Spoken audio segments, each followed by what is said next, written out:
दोस्तों, movie explain series के नए एपिसोड में आपका स्वागत है। आज हम बात करने वाले हैं द एवेंजर्स मूवी के बारे में। एमसीयू की 6th मूवी ने सुपर हीरो जॉनरा को एक नई ऊंचाई पर पहुंचा दिया था। इसके पहले कभी भी अलग अलग मूवीज के सुपर हीरोज एक साथ नजर नहीं आए थे। ये मूवी बहुत इंटरेस्टिंग है और थोड़ी कॉम्प्लेक्स भी है, इसीलिए आज मैं द एवेंजर्स मूवी की पूरी स्टोरी शॉर्ट में समझाऊंगा। तो आइए देखते हैं।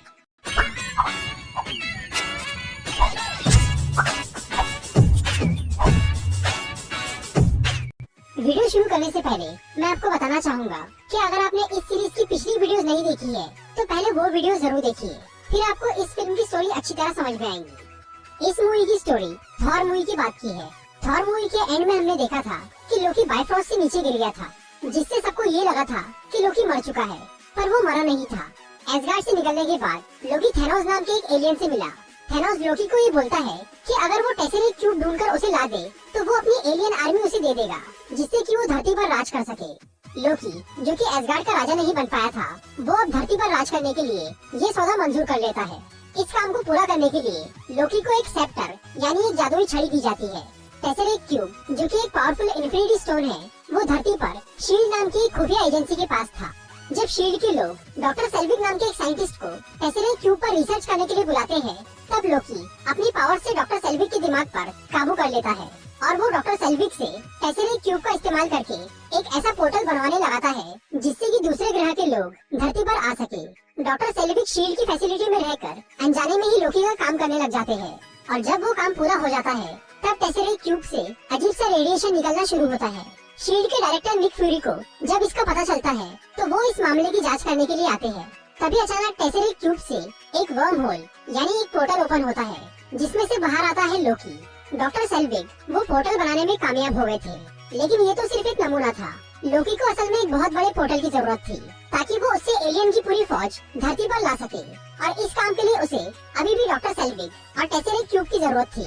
निक फ्यूरी लोकी को रोकने की कोशिश करते हैं, पर वो शील्ड के एजेंट क्लिंट बार्टन को अपनी छड़ी से अपना गुलाम बना लेता है और वो डॉक्टर सेल्विक को पूरी तरह से अपने वश में करके टेसेरेक्ट क्यूब लेकर वहाँ से भाग जाता है। निक फ्यूरी समझ गए थे कि लोकी को रोकना बहुत मुश्किल है, इसीलिए वो एवेंजर्स इनिशिएटिव यानी सुपर हीरो की एक टीम बनाना शुरू कर देते हैं।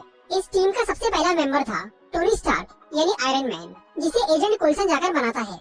दूसरा मेंबर था ब्रूस बैनर यानी हल्क, जो कि 2 साल से कोलकाता में छुप के रह रहा था। नताशा रोमानोफ उसे ढूंढकर वापस लाती है। तीसरा मेंबर था स्टीव रॉजर्स यानी कैप्टन अमेरिका, जिससे निक फ्यूरी खुद मिलते हैं। इन सभी हीरो से ये कहा गया था कि उन्हें टेसेरेक्ट क्यूब ढूंढने में मदद करना है, पर निक फ्यूरी ने उन्हें जंग के लिए इकट्ठा किया था। दूसरी तरफ डॉक्टर सेल्विक ने वो नया पोर्टल बनाने के लिए एक मशीन बनाना शुरू कर दिया था। उस मशीन को पूरा करने के लिए इरिडियम नाम के एक एलिमेंट की जरूरत थी, और ये खास एलिमेंट जर्मनी में मौजूद था। एजेंट क्लिंट बार्टन, जो कि अब लोकी के काबू में था, वो इरिडियम चुराने के लिए जर्मनी जाता है और कोई उसे रोक ना पाए, इसलिए लोकी सबका ध्यान भटकाने के लिए वहाँ पर थोड़ा तमाशा करता है। तभी वहाँ कैप्टन अमेरिका और आयरन मैन आते हैं और वो लोकी को पकड़ लेते हैं। वो लोग जब लोकी को एक प्लेन में बैठाकर शील्ड के पास ले जाते रहते हैं, तब वहाँ पर आता है लोकी का भाई थॉर।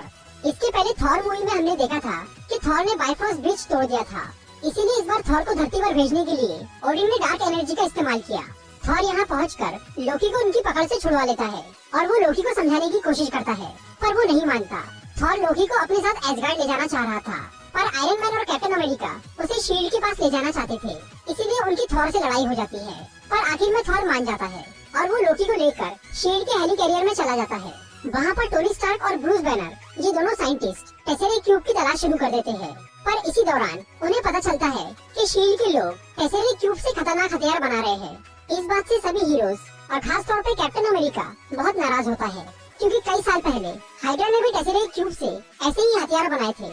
शील्ड की इस हथियार वाली बात को जानकर सभी हीरोज आपस में ही बहस करने लगते हैं। ये देखकर लोकी बहुत खुश हो रहा था, और कमाल की बात तो ये थी कि लोकी जानबूझकर शील्ड की पकड़ में आया था, क्योंकि वो एवेंजर्स की टीम को तोड़ना चाहता था, ताकि जब उसकी फौज धरती पर आए तो उन्हें रोकने वाला कोई न हो।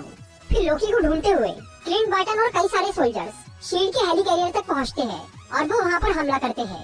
इससे हेली कैरियर का एक इंजन खराब हो जाता है, और इस बुरे हालात की वजह से ब्रूस बैनर हल्क में ट्रांसफॉर्म हो जाता है और वो तबाही मचाना शुरू कर देता है।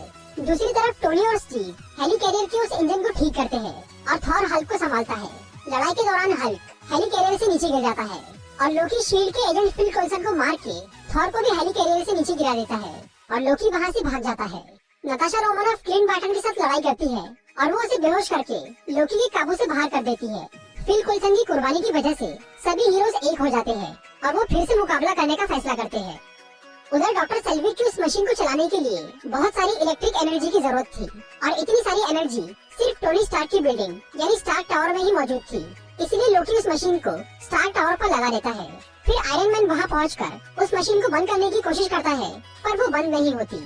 तब टोनी लोकी को बातों में उलझाकर वहाँ से अपना नया आर्मर निकाल लेता है, लेकिन तब तक बहुत देर हो चुकी थी और टेसेरिक क्यूब आसमान में एक बड़ा पोर्टल ओपन कर देता है जिसमें से बाहर निकलती है चित्तौरी आर्मी, जो कि पूरे शहर को तबाह करने लगती है।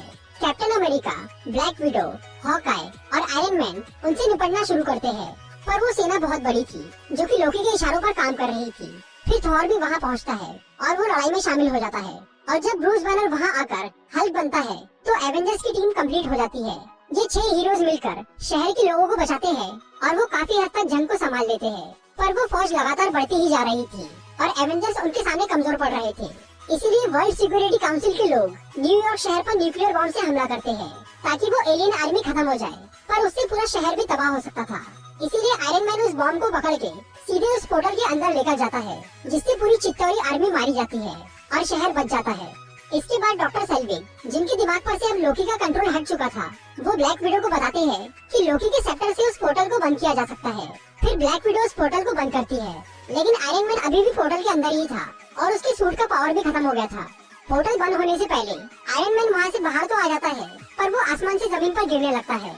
तभी हल्क उसे पकड़कर गिरने से बचा लेता है और फिर सभी हीरोज मिलकर लोकी को गिरफ्तार कर लेते हैं। थॉर लोकी को लेकर एसगार्ड के लिए रवाना होता है और वो टेसेरिक क्यूब भी अपने साथ रख लेता है ताकि धरती के लोग उसका गलत इस्तेमाल ना कर पाए और वो एसगार्ड में सुरक्षित रहे। फिर सभी हीरोज अपनी अपनी जिंदगी में लौट जाते हैं। दुनिया अब एवेंजर्स की दीवानी हो गई थी। कुछ लोग उनके खिलाफ भी थे, मगर निक फ्यूरी अपनी इस टीम से बहुत खुश थे और उन्हें यकीन था कि जरूरत पड़ने पर एवेंजर्स जरूर वापस आएंगे। मूवी के मिड क्रेडिट सीन में हमें नजर आता है थैनोस, जो कि लोकी के हारने की वजह से टेसेरिक क्यूब हासिल नहीं कर पाया था, लेकिन थैनोस अभी भी खुश था क्योंकि उसके पास दूसरा प्लान तैयार था। तो दोस्तों, ये थी द एवेंजर्स मूवी की एक्सप्लेनेशन वीडियो। अगर आपको ये वीडियो अच्छी लगी हो तो इसे लाइक और शेयर जरूर करिए।